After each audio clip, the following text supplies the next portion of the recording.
اب صوفے کے نیچے چلی گئی. تم بیٹھو, میں اسے نکال کر آج گندی موت ماروں گا. یہ دراصل مریم سے بحث میں جیتنے کے کوئی آثار نہ دیکھ کر علی نے صورتحال کو نارمل روٹین پر کیا تھا. اب مریم نے اس کی منتیں کرنی تھی کہ چپکلی مار دے, تبھی وہ صوفے سے نیچے اترے گی. پھر وہ اسے کہے گا, مجھے اچھا بھائی کہو, میری تعریفیں کرو. امی اور بھابھی تو صورتحال کو سمجھ گئی تھی, لیکن مریم نے ابھی تک علی کے چہرے کی مسکراہٹ نہیں دیکھی تھی. پلیز علی, اچھے بھائی ہو, اسے مار دو. پہلے میری تعریف میں 10 جملے کہو. علی نے ٹانگ پر ٹانگ چڑھائی.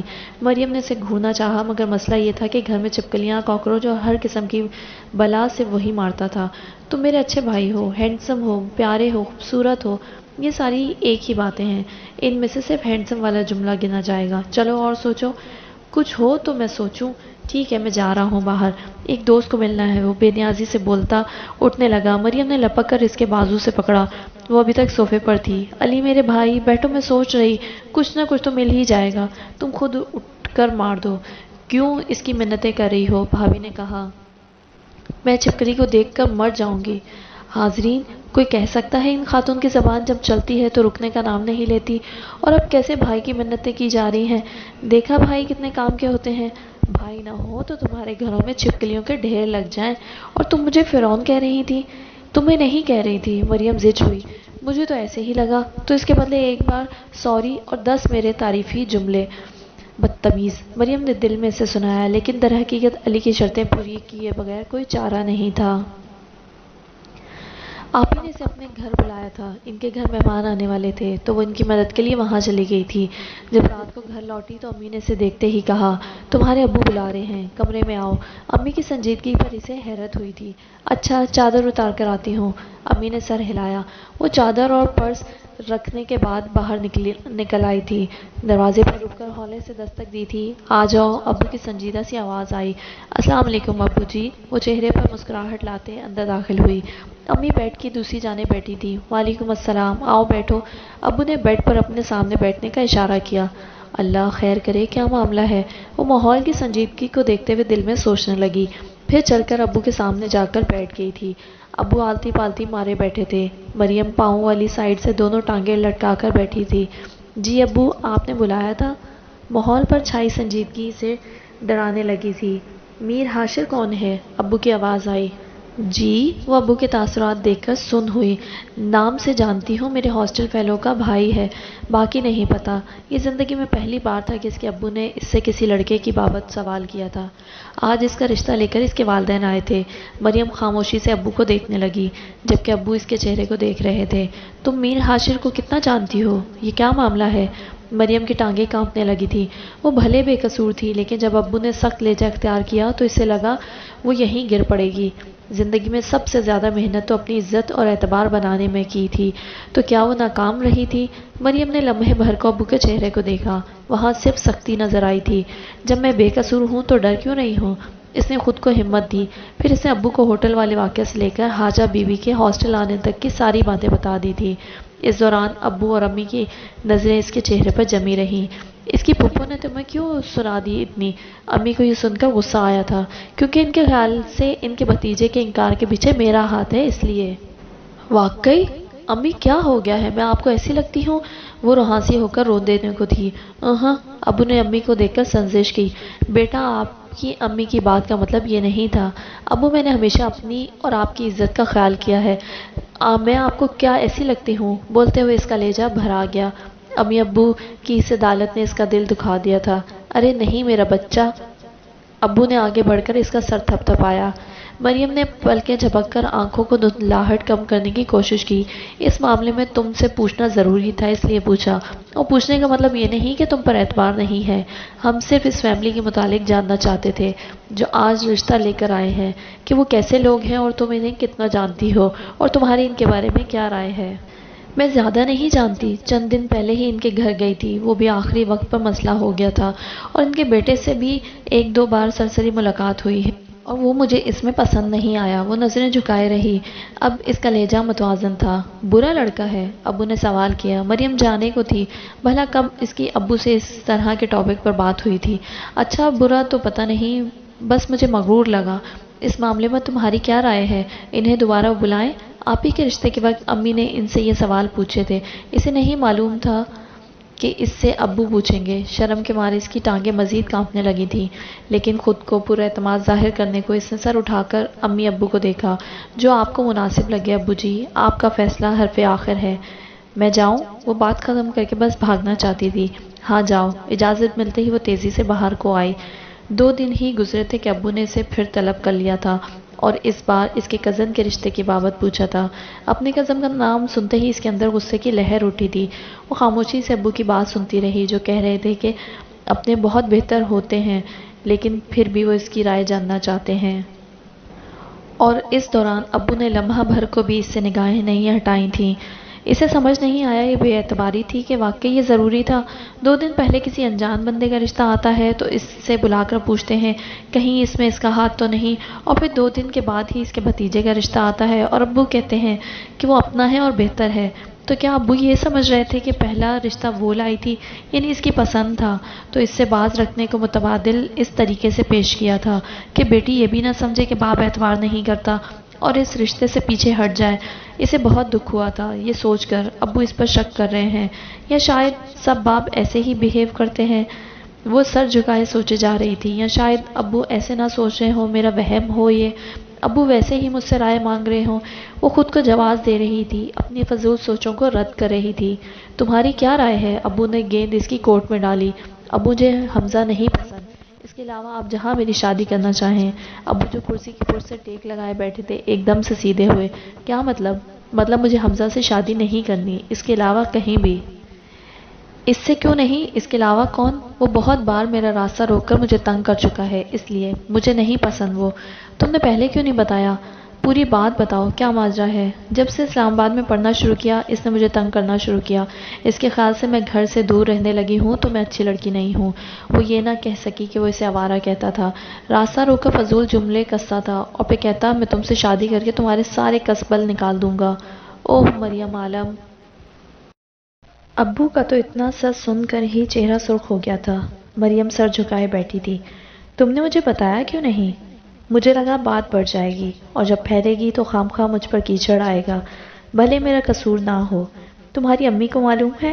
نہیں، گھر میں کسی کو نہیں بتایا میں نے، بس پہلے سے زیادہ احتیاط شروع کر دی۔ چاچو کے گھر جانا چھوڑ دیا ہے اور یہاں اکیلے کہیں نہیں جاتی، ہمیشہ علی چھوڑ آتا ہے اور لے آتا ہے، اور جب حمزہ گھر آتا ہے تو میں اپنے کمرے میں ہی رہتی ہوں۔ پاگل دھی، ایسی باتیں باپ سے بھی کوئی چھپاتا ہے؟ تم بتاؤ گی نہیں تو ایسے تو ہم ساری زندگی سام کو گھر میں آنے دیتے، اور اپنے گھر میں تم کیوں قید ہو جاتی تھی؟ مجھے معلوم ہوتا تو میں اس کا آنا جانا ہی بند کر دیتا۔ اور پاگل بچہ، ایسی باتیں چھپائی جاتی ہیں اور وہ بھی ماں باپ سے؟ مجھے نہیں تو اپنی امی کو بتا دیتی، کم از کم گھر والوں کو معلوم ہونا چاہیے کہ کون ان کے بچوں کا دشمن ہے، تاکہ کسی بھی نقصان سے بچ سکیں۔ میرا بچہ! ابو نے اٹھ کے اس کے سر کو چوما تھا اور کتنی دیر اس کے سر پر ہاتھ رکھے کھڑے رہے۔ مریم نے ابو کے پیار کو محسوس کر کے خود کو اپنی تھوڑی دیر پہلے والی سوچوں پر ملامت کی تھی۔ وہ اس کے ابو تھے، اور ماں باپ جب کچھ پوچھتے ہیں تو اس کا مطلب بے اعتباری نہیں ہوتا، اور اگر ہو بھی تو اپنی ایمانداری سے پھر ان کا دل جیت لینا چاہیے۔ میرا پیارا بچہ، پاگل! ابو سر کو چومتے اور پھر کہہ اٹھتے۔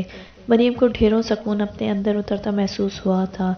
تحفظ کی فضا قائم ہو گئی تھی۔ ابو ہر سوال کو بھول کر بیٹی کو کمفرٹ کرنے کی کوشش کرتے رہے۔ پھر وہ ہنستے ہوئے ابو کے کمرے سے باہر آئی تھی۔ اسے نہیں معلوم تھا کہ ابو نے کیا فیصلہ کیا تھا۔ پھر مریم کے وہاں ہوتے میر ہاشر کے گھر والے 2 بار آئے تھے۔ ابو نے اپنے بھتیجے کو انکار کہہ کر میر ہاشر کے خاندان کو ہاں کہہ دی تھی۔ یہ بالکل غیر متوقع بات تھی۔ اس کے چاچو ناراض ہونے لگے تھے، حتیٰ کہ امی تک اس فیصلے سے راضی نہیں تھی۔ ان کے خیال سے اپنے شہر میں ہی بیٹی کی شادی کرنی چاہیے تھی، اتنی دور بھیجنے کی ضرورت ہی کیا تھی؟ اگر بھتیجے کا رشتہ پسند نہیں تھا تو کوئی اور اچھا رشتہ آ جاتا۔ ابھی مریم کی عمر ہی کیا تھی؟ لیکن ابو نے امی کی سارے اعتراضات کو رد کر دیا تھا۔ ویسے بھی وہ اپنے خاندان کی پہلی لڑکی تھی جس کی دوسرے شہر شادی ہو رہی تھی۔ ان کے ہاں ایسا نہیں ہوتا تھا، اپنے غیر جہاں بھی ہوتا، لیکن اپنے ہی شہر میں بیٹی دی جاتی تھی، اس لیے ان کے گھر میں تقریباً سبھی خوشی کے اس موقع پر عجیب ہی محسوس کر رہے تھے۔ اب کیا تم اتنی دور چلی جاؤ گی؟ آپی اور علی دونوں اداس لگ رہے تھے۔ اس نے کندھے اچکا دیے۔ وہ کیا کہہ سکتی تھی؟ ابو کا فیصلہ تھا۔ اچھی فیملی ہے، گھر بھی دیکھ آیا ہوں، لڑکا بہت ہی اچھا ہے، اور یہ بھی کہہ دیا ہے کہ مریم ان کے آبائی شہر کے بجائے اسلام آباد رہے گی۔ تم سمجھو کہ جیسے وہ پڑھنے گئی ہوئی ہو، ہر ماہ ملنے آتی رہے گی جیسے اب تک آتی رہی ہے۔ ابو امی کو دھیمی آواز میں سمجھا رہے تھے۔ وہ جو امی کے پاس آ رہی تھی انہیں باتیں کرتے دیکھ کر پلٹ گئی تھی۔ میں تو اس انتظار میں تھی کہ 2 سال بعد لوٹ آئے گی، آپ تو ہمیشہ کے لیے اسے پردیسی کر رہے ہیں۔ لڑکا بہت اچھا ہے، مجھے بہت پسند آیا ہے، وہ خوش رہے گی وہاں، بھلے دور ہوگی مگر خوش ہوگی۔ اتنے اچھے رشتے کو دوری کی وجہ سے تو رد نہیں کر سکتے۔ آج کے دور میں پھر فاصلے اتنے نہیں کہ ملنے میں سالوں لگ جائیں۔ امی ابو کی میٹنگ جاری تھی۔ ابو کے ہاں کرتے ہی اگلے دن وہ لوگ رسم کرنے آ گئے تھے، اور جب باقاعدہ رسم کرنے آئے تو اتنا ڈھیروں سامان، مریم کے گھر والوں کے لیے بھی تحفے تھے جسے اس کی امی نے بہت اصرار کے باوجود بھی قبول نہیں کیا تھا۔ حاجرہ بہن، ہمارے ہاں بیٹی کے سسرال سے صرف بیٹی کے لیے چیزیں آتی ہیں، ہم سب کے لیے ان کو قبول کرنا عیب ہے، آپ برا نہ مانیں، لیکن ہماری ریت ہے۔ حاجرہ بی بی کیا کہتی؟ وہ خود بھی جانتی تھی ان کے ہاں بھی تو ایسا ہوتا تھا، لیکن وہ بیٹے کی خوشی میں اپنے سمندیوں کو بھی تحفے دینا چاہتی تھی جو حسب توقع قبول نہیں کیے گئے تھے۔ مریم، تمہاری ساس تو لگتا ہے پورا اسلام آباد لوٹ لائی ہیں یار۔ بھائی میری شادی بھی بہت اچھی ہوئی تھی، لیکن تمہاری ساس تو پہلی رسم پر اتنا کچھ لے آئی ہے۔ ابھی آگے دیکھیے گا، یہ لوگ تحفے دینے کا بہت شوق رکھتے ہیں۔ مریم ہنسی۔ ان تحفوں سے اس کا بیڈ بھر چکا تھا اور اسے سمجھ نہیں آ رہا تھا کہ کہاں سے سمیٹے۔ اف، حاجرہ اماں، رشتہ طے ہونے کے بعد وہ ہاسٹل آ گئی تھی۔ نیا سیمسٹر شروع نہیں ہوا تھا ابھی، لیکن اس کی ریسرچ کی وجہ سے اس کے پاس بہت کام تھا۔ بہت کام اس لیے کہ وہ آخری وقت پر ریلیکس کرنا پسند کرتی تھی، سو پہلے بھرپور محنت جاری تھی۔ امی سے پتہ چلا تھا کہ اب وہ لوگ شادی کی تاریخ مانگ رہے تھے۔ مریم کراہ کر رہ گئی۔ اس نے 1.5 سال دل لگا کر اس لیے نہیں پڑھا تھا کہ آخری سیمسٹر میں اس کی شادی کر دی جائے، پھر پتہ نہیں وہ اس طرح پڑھ پاتی کہ نہیں۔ امی سے کہا تھا کہ مہلت مانگے، لیکن پھر بھی اسے ڈر تھا اب وہ تاریخ دے ہی نہ دے۔ اب وہ کس سے کہتی کہ شادی فائنل کے بعد کی جائے؟ نینا سے کہتی ہوں، نہیں پتہ نہیں کیا سوچے، پہلے کی بات اور تھی، نن بن جائے گی اب تو۔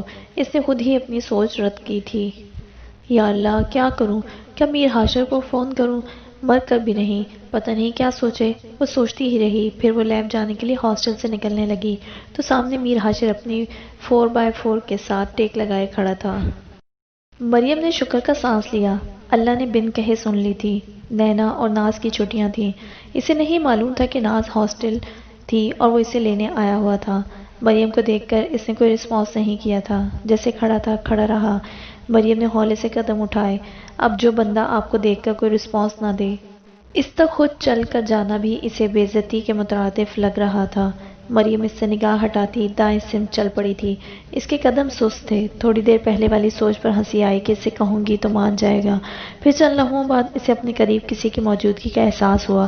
ایک خوبصورت خوشبو کی مہک سانسوں تک آئی تھی۔ مریم نے چلتے ہوئے رک کر گردن موڑ دی۔ میر حاشر تھا۔ مریم نے سوالیہ اس کے چہرے کو دیکھا۔ آپ کو کچھ کہنا تھا، وہی سننے آیا ہوں۔ مریم کے سوالیہ انداز پر وہ بولا، اچھا آپ سے کس نے کہا؟ اب وہ اسے نہیں بتانا چاہتی تھی۔ بڑا آیا مغرور انسان، خود آپ نے۔ چلے کہیں، کیا ہی کہنے تھے اس بندے کے؟ کون کہہ سکتا تھا اس لڑکی سے شادی کرنے کے لیے وہ اپنے خاندان سے ٹکر لے رہا تھا؟ میں نے کب کہا؟ مریم کی تیوری چڑھ چکی تھی۔ کچھ کہنا ہے آپ نے کہ میں جاؤں؟ وہ اسی اطمینان سے بولا۔ مریم نے لب بھیجے، دل چاہا اس کو 2 لفظ بھیج کر چل دے، مگر نہیں، اس کی پڑھائی کا سوال تھا، اس کی محنت تھی، ذرا سی بات پر وہ سالوں کی محنت ضائع کرنا افورڈ نہیں کر سکتی تھی۔ آپ کے گھر والے شادی کی تاریخ مانگ رہے ہیں، میرا ابھی فائنل سیمسٹر رہتا ہے، میں نے اتنی محنت کی ہے، سب ضائع ہو جائے گی۔ کیوں؟ کیونکہ شادی کے بعد زندگی مختلف ہو جاتی ہے، ذمہ داریاں بڑھ جاتی ہیں۔ یہ نہ ہو گھر کی ذمہ داریوں کی وجہ سے پڑھائی سے توجہ ہٹ جائے، یا پڑھائی کی وجہ سے گھر کی نہ کر پاؤں، مطلب آپ مینج نہیں کر پائیں گی۔ جی میرے لیے مشکل ہے، میں ایک ساتھ بہت سی ذمہ داریاں نہیں لے سکتی۔ ہاں اگر آپ لوگ چاہیں تو منگنی یا نکاح کر لیں، مگر شادی میرے فائنل کے بعد۔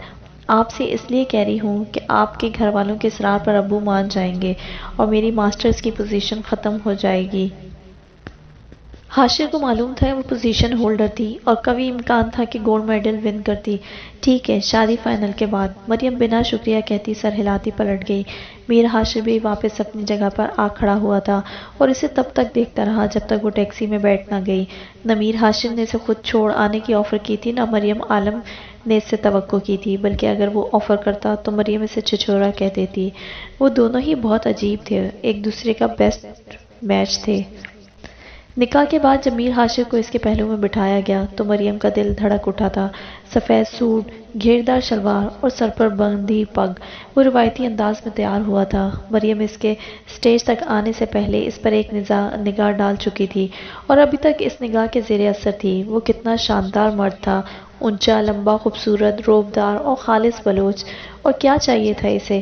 ان کے ہاں دلہا دلہن اسٹیج پر بیٹھ کر آپس میں گفتگو نہیں کرتے تھے، اچھا نہیں سمجھا جاتا تھا۔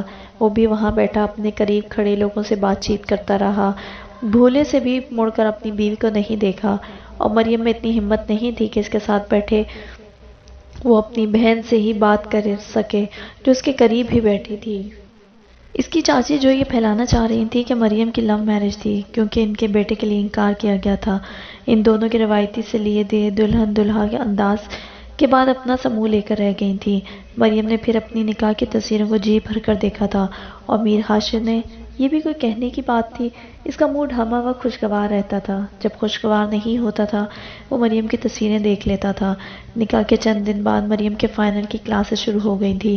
نینا اور نازو روز صبح اس کے کمرے میں ملنے آتی، وہ ان کی بڑی بھابھی تھی اور اب ان کے خاندان کی نئی ملکہ۔ مریم کے لیے یہ سب نیا تھا لیکن اسے پھر بھی پسند آ رہا تھا۔ ردا تو ہر وقت چھیڑتی نگاہوں سے دیکھتی تھی کیونکہ مریم کے سامنے تو ڈیسنٹ سی بنی رہتی تھی، لیکن کمرے میں آتے ہی اس کے چہرے پر خوشی کے بعد والی مسکراہٹ کھل کر ظاہر ہوتی تھی۔ تم تو کہتی تھی کہ نہیں جانتی اسے۔ ہاں تو صحیح کہا تھا، مریم ہنسی۔ لڑکی، مجھے دال میں کچھ کالا لگتا ہے، روز کتنے گھنٹے بات کرتی ہو؟ فضول نہ بولو، شادی سے پہلے بات چیت سختی سے حرام ہے ہمارے ہاں۔ مریم کی ہنسی سے ردا مشکوک ہو رہی تھی، جبکہ مریم کو ہنسی ردا کے اندازوں پر آ رہی تھی۔ آج ایک ہی بار بتا دو کہ تمہارے ہاں کیا کیا نہیں ہوتا۔ ردا چڑھ گئی۔ دیکھو ردا بہن، میں ایک روایتی بلوچ فیملی کی لڑکی ہوں اور روایتی خاندان کیسے ہوتے ہیں سب کو پتا ہے۔ خوش قسمتی سے میری جہاں شادی ہو رہی ہے وہ بھی روایتی بلوچ ہیں، جہاں شادی سے پہلے لڑکا لڑکی آپس میں نہیں بولتے۔ باقی روایات رہنے دو، فی الحال تمہارے لیے اتنا ہی کافی ہے۔ تو مریم بہن، آپ کا دم نہیں گھٹتا ان روایات سے؟ آپ کا دل نہیں چاہتا کہ آپ آزادی سے پھریں؟ اور ایک منٹ، میں کوئی قید نہیں ہوں، تم بھی جانتی ہو پچھلے 1.5 سال سے اکٹھے ہیں، زندگی کو بھرپور طریقے سے جیتی ہوں اور گھر والوں کی طرف سے بھی کوئی پابندیاں نہیں ہیں۔ بہت سی باتیں ہمیں باقاعدہ بیٹھ کر نہیں سمجھائی گئی ہیں، جیسے تمہارے خیال سے میرے گھر والوں نے کہا ہوگا کہ کوئی لڑکا نہ آئے تمہاری زندگی میں اینڈ فلاں فلاں۔ میرے گھر میں کبھی مجھے ایسا نہیں کہا گیا، ہمارے ہاں کہا بھی نہیں جاتا، لیکن تم میرے خاندان کی جس لڑکی سے ملو گی اس معاملے میں سب کی سوچ ایک جیسا پاؤ گی۔ ہمیں اس طرح پروان چڑھایا گیا ہے کہ ہم اچھائی برائی سمجھائے بغیر جانتی ہیں۔ ہمیں پتہ ہے مرد ایک ہی آتا ہے زندگی میں اور وہ صرف شوہر ہوتا ہے، اور سیریسلی مجھے تو کبھی اپنی روایات سے مسئلہ نہیں ہوا اور نہ ہی گھٹن کا احساس۔ پتہ نہیں لوگوں کی سوچ ایسی کیوں ہوتی ہے کہ اگر روایات کو مانا جائے تو زندگی قید ہو جاتی ہے۔ زندگی جینے کا ہنر آنا چاہیے، ہر شے میں خوشی مل جاتی ہے۔ مریم نے اسے دیکھ کر کندھے اچکائے۔ ردا نے متاثر ہونے کے انداز میں دیکھا۔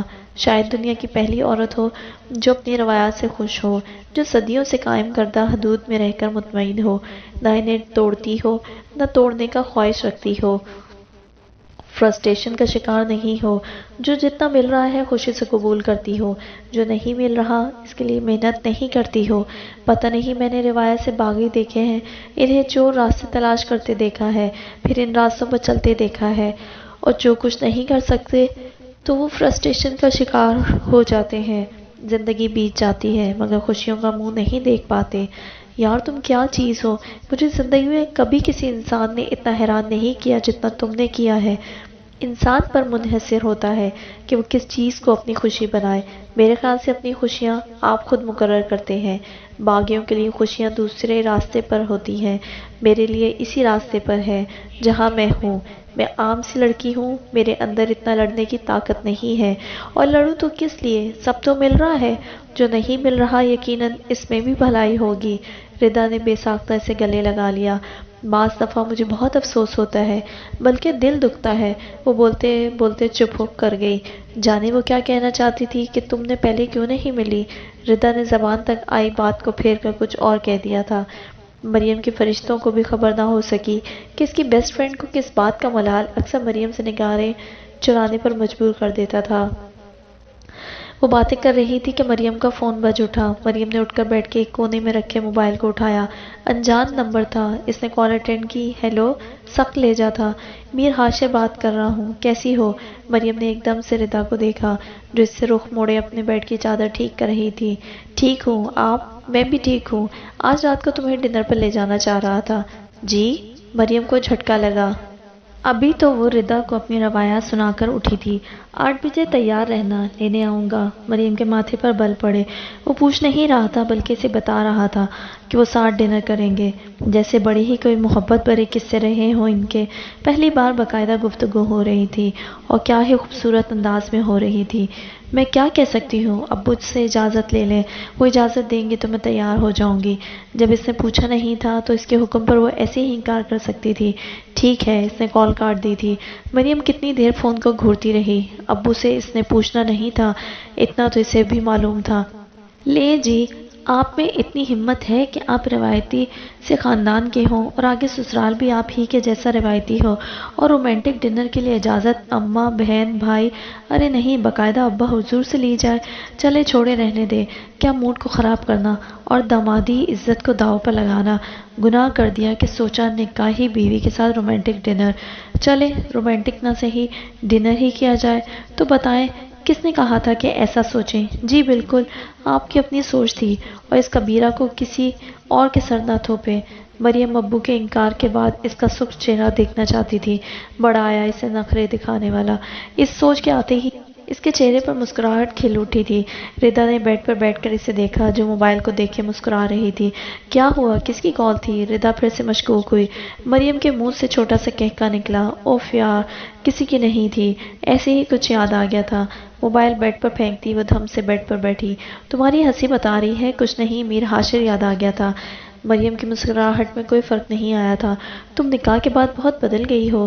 مریم کو اس کے اندازوں پر اور ہنسی آئی، جبکہ ردا کے خیال سے اسے کسی اور بات پر ہنسی آ رہی ہے۔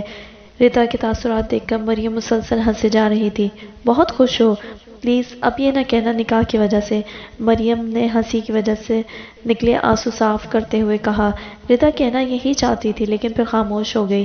7:45 مریم کا فون بج اٹھا۔ وہ لیپ ٹاپ پر مووی دیکھ رہی تھی۔ نمبر دیکھا، میر ہاشر کا تھا۔ اسے سوچ کر ہی ہنسی آئی کہ اب اس سے معذرت کرے گا۔ خیر یہ بھی کوئی بڑی ہمت کی بات تھی سسر سے عزت افزائی کے بعد بیوی کو بتانا۔ ہیلو، مریم نے مسکراتے لہجے میں کہا۔ باہر آؤ، میں آیا ہوا ہوں۔ جی؟ مریم کی مسکراہٹ گم ہوئی۔ وہ بیٹھے سے اٹھ کھڑی ہوئی۔ کہاں مطلب؟ مریم بھی سمجھ میں نہ آیا کیا کہے۔ کہاں مطلب کیا؟ ڈنر کے لیے کہا تھا تمہیں، ہاشر نے حیرت سے اسے جواب دیا۔ میں نے تو کہا تھا ابو سے اجازت لے لیں۔ ہاں تو لے لی تھی۔ ہے؟ مریم کو زندگی میں پہلی بار حقیقتاً کسی بات سے جھٹکا لگا تھا۔ جلدی آؤ، مجھے انتظار کرنا نہیں پسند، وہ کہہ کر کال کاٹ گیا تھا۔ مریم تو شوق میں موبائل کان سے لگائے کھڑی تھی۔ پھر ہوش آیا وہ باہر انتظار کر رہا تھا۔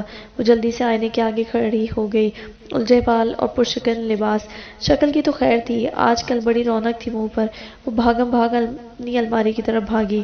ردا جو ہاسٹل کے سیر سپاٹوں کے بعد کمرے میں آئی تو اسے جلدی سے اپنے سوٹ بیڈ پر ڈالتے دیکھا۔ کیا ہو گیا ہے؟ ہاشر ڈنر کے لیے لینے آئے ہیں، وہ مڑے بغیر بولی۔ پھر بوٹل گرین لانگ فراک نکال کر باقی دوبارہ اندر رکھے۔ واہ جی، روایتی لوگوں میں بھی ایسا ہوتا ہے۔ دوستوں کی پہچان یقیناً ان کی خباثت سے ہی ہوتی ہے۔ وہ ابو سے اجازت لے چکا ہے، اس لیے میرے پاس انکار کی کوئی وجہ نہیں ہے۔ مریم نے جلدی سے سوٹ استری سٹینڈ پر رکھ کر استری کا پلگ لگایا۔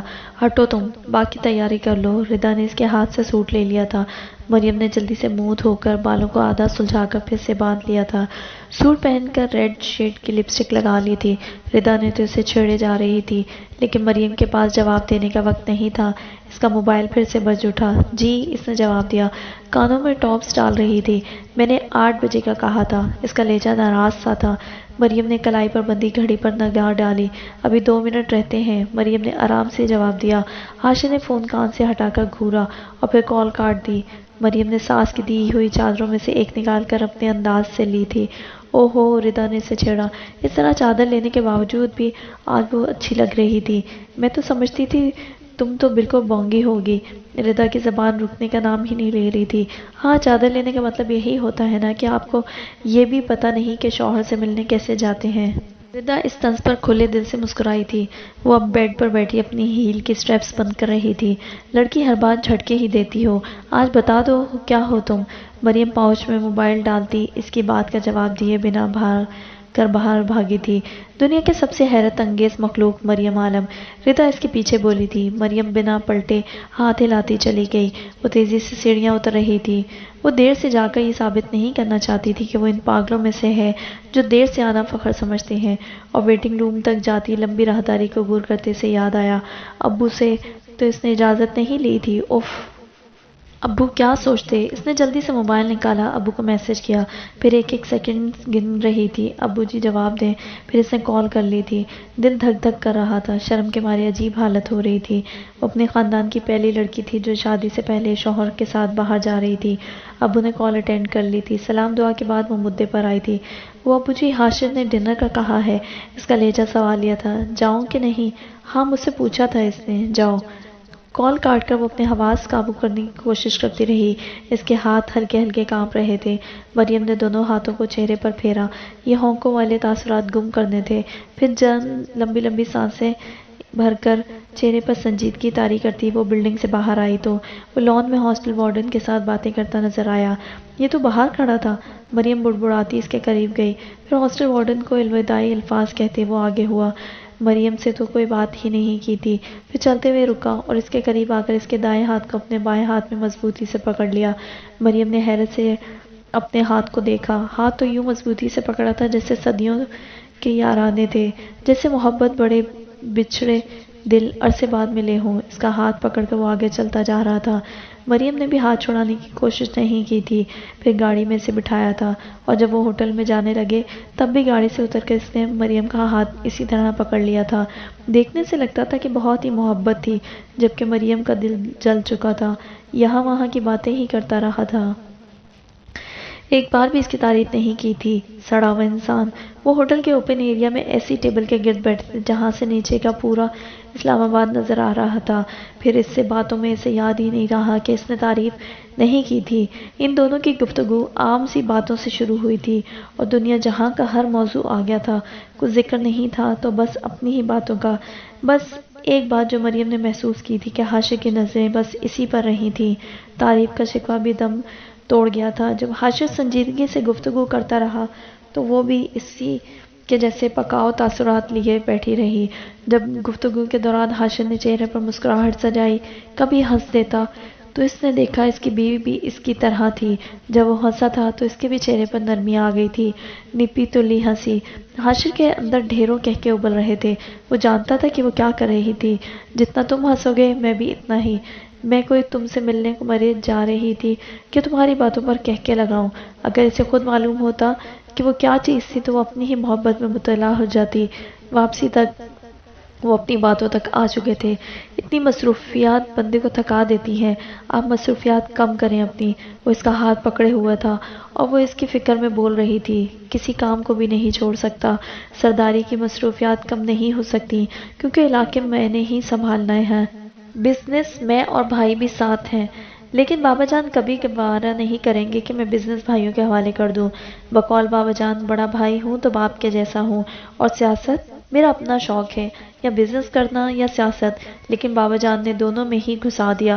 حقیقتاً اپنی ذات کے لیے وقت نہیں ملتا، اسی لیے تو کہہ رہی ہوں کوئی تدبیر نکالیں مصروفیات سے نکلنے کی۔ اس کے فائنل سیمسٹر کی وجہ سے ہاشم مہینے بعد آتا اسے لینے، کبھی کہیں لے جاتا کبھی کہیں۔ وہ ہر بار ابو سے پوچھ کر تصدیق کرتی تھی کہ آیا ان کی اجازت تھی۔ ابو ہر بار کہتے ہاں چلی جاؤ، لیکن یہ کبھی نہیں کہا تھا کہ بیٹا پوچھنے کی کیا ضرورت ہے۔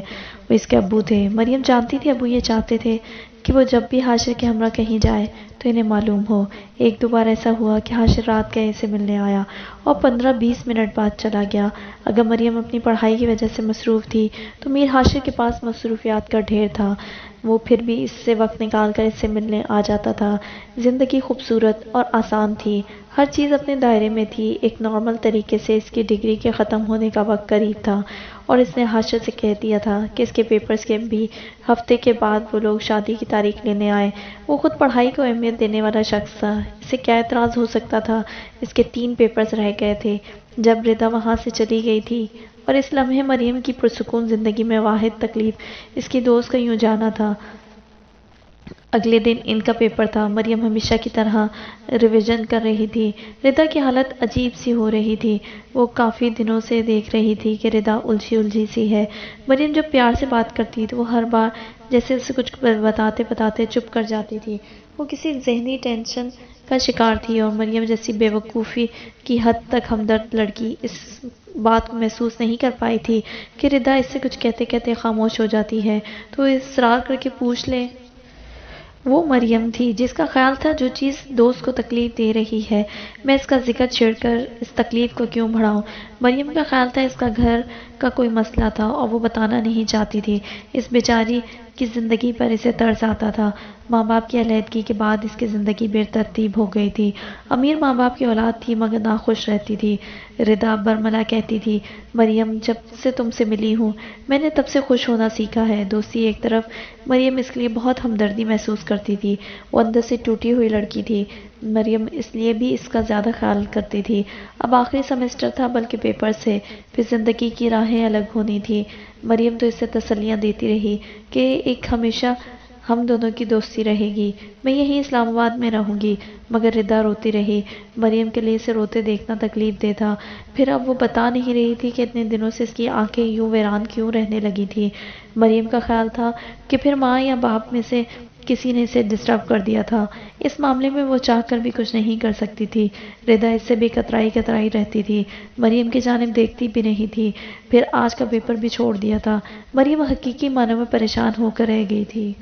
ردا کمرے میں نہیں تھی، وہ اسے ڈھونڈتی باہر آ گئی تھی۔ جیسی ردا کی ذہنی حالت ہو رہی تھی وہ کسی اکیلے کونے میں ہی مل سکتی تھی۔ مریم کسی کے کمرے میں جانے کے بجائے نیچے سے لان میں دیکھنے آئی تھی۔ وہ ایک جانب پیٹھ کیے بیٹھی نظر آئی تھی۔ پاگل ہے کیا یہ، بغیر کسی شال کے بیٹھی ہے، اتنی سردی ہے گھاس بھی نم ہوگی۔ مریم تیزی سے اس کی جانب بڑھی، وہ اداسی سے ایک ہی جانب تکے جا رہی تھی۔ چلو اندر، اتنی سردی ہے، مرنا ہے کیا؟ مریم نے جھک کر اس کی بازو پکڑی۔ ردا اسے دیکھ کر پھر دوبارہ وہیں دیکھنے لگی۔ وہ اپنی بازو بھی جھٹکے سے چھڑا لی تھی۔ جاؤ تم۔ کیوں جاؤں، مسئلہ کیا ہے تمہارے ساتھ؟ کافی دنوں سے دیکھ رہی ہوں، میں نے اس لیے نہیں پوچھا کہ خود ہی سب بتا دو گی۔ ٹھیک سوچا، اب جب نہیں بتا رہی تو جاؤ، کیوں پیچھے پڑ گئی ہو؟ مریم کا دل دکھا، پتہ نہیں وہ کون سی تکلیف جھیل رہی تھی۔ وہ اس کے ساتھ بیٹھ گئی۔ ردا نے اس کی طرف سے چہرہ موڑ کر دوسری طرف دیکھنا شروع کر دیا تھا۔ مریم نے واضح محسوس کیا تھا وہ اس سے ہی بچنا چاہ رہی تھی۔ ردا کیا ہوا ہے؟ کیا میں نے دل دکھایا ہے؟ ردا کی آنکھیں تیزی سے نم ہوئی۔ نہیں، پھر مجھ سے کیوں دور بھاگ رہی ہو؟ جو بات دل کو تکلیف دے رہی ہے بتاؤ، اگر حل نہ بھی نکلا تو بھی اس کی تکلیف کم ہو جائے گی۔ ردا کی آنکھیں بہنے لگی تھی۔ مریم کے سمجھ نہیں آ رہا تھا کہ کیا کرے۔ ردا، میں نے تو کبھی جان بوجھ کر تمہارا دل نہیں دکھایا، اگر انجانے میں کچھ کہہ چکی ہوں تو پلیز مجھے معاف کر دو۔ اس کی بات پوری ہونے سے پہلے ردا اس کے گلے لگ چکی تھی۔ وہ ہچکیوں سے رو رہی تھی۔ مریم نے خاموشی سے اسے رونے دیا۔ جانے کتنے دنوں کا غبار تھا۔ تھوڑی دیر رونے کے بعد وہ پیچھے ہوئی۔ بس اسی بات کا افسوس ہے، تم نے کبھی میرا دل نہیں دکھایا، ورنہ کسی طرح خود کو جسٹیفائی کر لیتی۔ کیا مطلب؟ مریم کے سر کے اوپر سے گزری تھی یہ بات۔ تمہیں پتہ ہے تم دنیا کی خوش نصیب لوگوں میں سے ہو۔ گھر، چادر، چار دیواری، بہت بڑا تحفظ ہے اور بہت بڑا سکھ بھی۔ تم خوش نصیب ہو، جس گھر میں رہتی ہو وہاں کے ہر فرد کے دل میں تمہاری محبت ہے۔ جہاں شادی کر کے جاؤ گی وہ بھی تم سے محبت کرتے ہیں۔ سب اتنے خوش نصیب نہیں ہوتے۔ وہ آزردہ تھی۔ مریم سمجھ گئی تھی، پھر سے ماں باپ کی وجہ سے اس کی حالت ایسی تھی۔ ہو سکتا ہے تمہاری شادی کسی اچھی جگہ ہو جائے اور تمہیں بھی اچھی فیملی مل جائے، مریم نے تسلی دینی چاہی۔ تم بہت معصوم بلکہ کسی حد تک بے وقوف ہو، کاش تم اتنی اچھی نہ ہوتی تو آج یوں نہ ہوتا۔ ردا نے اور ہی بات کی تھی، مجھے کیوں لگ رہا ہے جیسے تم میرے کسی معاملے پر پریشان ہو؟ بہت دیر کی مہرباں آتے آتے۔ ردا استہزائیہ ہنسی۔ ردا بتاؤ کیا بات ہے؟ کوئی بات نہیں ہے، بس ممی کی باتوں کی وجہ سے دکھی ہوں۔ کاش انہیں مجھ سے محبت ہوتی، مجھ سے کبھی کسی نے محبت نہیں کی۔ تم اس دنیا کے واحد انسان ہو جسے ردا سے محبت ہے۔ اسے تمہاری معصومیت نہ کہوں تو اور کیا کہوں؟ تمہارا شوہر بھی کرے گا اور بچے بھی کریں گے۔ مریم نے اسے ہنسانا چاہا، وہ ہنسنے کے بجائے پھر سے رو دی تھی۔ ردا مجھے پاگل کر رہی ہو۔ مریم ایک بات ہمیشہ یاد رکھنا، ردا تم سے بہت محبت کرتی ہے۔